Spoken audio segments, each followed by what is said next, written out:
नमस्कार दोस्तों, स्वागत है आपका हमारे YouTube चैनल ज्ञान ओके में। तो आज की वीडियो है केंद्रीय विद्यालय एडमिशन के बारे में। तो जैसा कि आप जानते हैं कि 28 फरवरी से केंद्रीय विद्यालय एडमिशन की प्रक्रिया शुरू हो जाएगी। तो अगर आप भी अपने बच्चे का एडमिशन केंद्रीय विद्यालय में करवाने जा रहे हैं तो आपको कुछ बातों को समझ लेना जरूरी है। तो आज की इस वीडियो में हम आपके सभी सवालों और डाउट्स को दूर करने वाले हैं। तो इस वीडियो को अंत तक देखें, क्योंकि आपको इस वीडियो से केंद्रीय विद्यालय संबंधित सारी जानकारी एक ही बार में मिल जाएगी। तो शुरू करते हैं। तो दोस्तों, केंद्रीय विद्यालय की एडमिशन प्रक्रिया का सबसे पहला स्टेप है अपना रजिस्ट्रेशन करवा लेना, यानी कि केंद्रीय विद्यालय के लिए अप्लाई करना। तो सबसे पहला सवाल यह रहता है कि आप किस मोड से केंद्रीय विद्यालय एडमिशन के लिए अप्लाई कर सकते हैं, यानी कि आप ऑफलाइन मोड से कर सकते हैं या ऑनलाइन मोड से कर सकते हैं। तो मैं आपको बता दूं, कक्षा 1 से ऊपर की कक्षाओं के लिए रजिस्ट्रेशन फॉर्म ऑनलाइन माध्यम से ही निकलते हैं और आपको उन फॉर्म का प्रिंट आउट निकाल के फिल करके देन सबमिट करना होता है।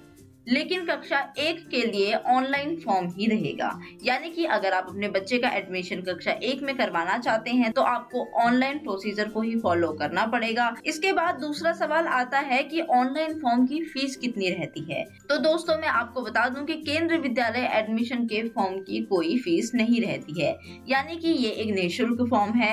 आप इसको बिना किसी चार्जेस के फिल कर सकते हैं और सबमिट कर सकते हैं। इसी के साथ बढ़ते हैं अपने तीसरे सवाल में, जो कि है क्या केवल सरकारी नौकरी वाले यह फॉर्म भर सकते हैं। तो दोस्तों, अक्सर लोगों के मन में ये सवाल रहता है कि क्या सिर्फ सरकारी नौकरी वाले बच्चे ही केंद्रीय विद्यालय के लिए एडमिशन ले सकते हैं। तो मैं आपको बता दूं कि ऐसा नहीं है। केंद्रीय विद्यालय में एडमिशन के लिए कुछ प्राथमिकताएं हैं। तो आइए जान लेते हैं सबसे पहली प्राथमिकता किसको दी जाती है। पहला, पूर्व सैनिकों के बच्चों सहित केंद्रीय सरकार के स्थानांतरणीय व अस्थानांतरणीय कर्मचारियों के बच्चे।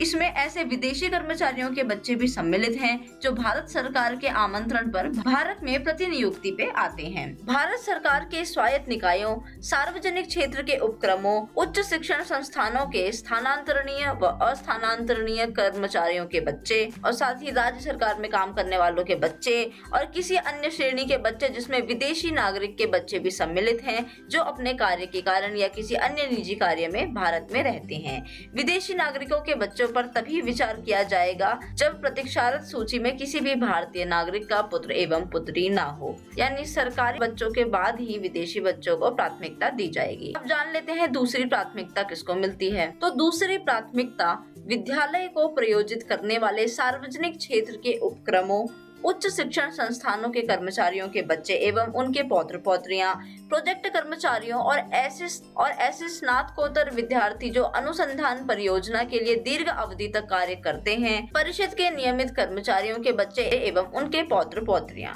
यानी कि दूसरी प्राथमिकता इनको दी जाती है। इसके बाद जो आखिरी 25% रह जाते हैं उसमें ही किसी अन्य बच्चों को एडमिशन दिया जाता है। इसका मतलब अधिक प्रतिशत सरकारी माँ बाप के बच्चों को जाता है, जबकि मात्र 25% में अन्य लोगों के बच्चों को दाखिला दिया जाता है। इसके बाद सबसे महत्वपूर्ण ये जान लेना है कि फॉर्म में क्या क्या डॉक्यूमेंट्स लगेंगे। तो दोस्तों, केंद्रीय विद्यालय एडमिशन के लिए क्या क्या डॉक्यूमेंट्स अनिवार्य हैं, एक बार वो भी देख लेते हैं। सबसे पहला डॉक्यूमेंट है बर्थ सर्टिफिकेट, और ये कक्षा 1 के एडमिशन के लिए सबसे महत्वपूर्ण और एक मैंडेटरी डॉक्यूमेंट है। जिसके बाद दूसरा डॉक्यूमेंट है proof of relationship for grand children of PSU employees and member of parliament, यानी कि अगर आप पार्लियामेंट मेंबर के बच्चे हैं या KVS एम्प्लॉयज के बच्चे या पौत्र पौत्री हैं तो आपको उनके साथ अपना रिलेशन प्रूफ भी सबमिट करना होगा। और साथ ही आपको देना होगा proof of residence.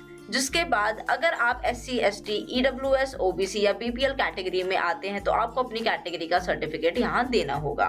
And next document आता है सर्टिफिकेट ऑफ डिसेबिलिटी या हैंडीकैप्ड, यानी कि अगर आप डिसेबल हैं यानी दिव्यांग हैं तो आपको अपने डिसेबल होने का सर्टिफिकेट भी वहाँ सबमिट करना होगा। साथ ही अगर आप किसी डिफेंस बैकग्राउंड से बिलोंग करते हैं तो उसका सर्टिफिकेट भी आपको यहाँ देना होगा। जिसके अलावा अगर आप सरकारी एम्प्लॉय हैं तो अपने बच्चे के एडमिशन के लिए आपको अपना ट्रांसफर सर्टिफिकेट भी यहाँ सबमिट करना होगा। तो ये थे वह महत्वपूर्ण डॉक्यूमेंट जो KVS एडमिशन में लगते हैं। जिसके बाद हम आपके आखिरी सवाल का भी जवाब दे देते हैं, जो यानी अगर आपके बच्चे की आयु 1 अप्रैल को 5 हो रही है या 7 हो रही है तो क्या आपके बच्चे के एडमिशन को कंसिडर किया जाएगा। जिन बच्चों का जन्म 1 अप्रैल को हुआ है और वह 1 अप्रैल को 5 वर्ष के हो रहे हो या 7 वर्ष के हो रहे हो, उनके एप्लीकेशन को कंसिडर किया जाएगा, यानी कि वे बच्चे भी KVS एडमिशन के लिए अप्लाई कर सकते हैं। तो दोस्तों, यह थे वो 5 महत्वपूर्ण सवाल जिनके जवाब शायद आपको इस वीडियो के माध्यम से मिल गए होंगे, और साथ ही KVS एडमिशन से जुड़ी डिटेल वीडियो जिनके लिंक मैं आपको वीडियो के डिस्क्रिप्शन में दे देती हूँ, आप वहाँ से डायरेक्ट वो वीडियो से भी जानकारी ले सकते हैं। तो दोस्तों,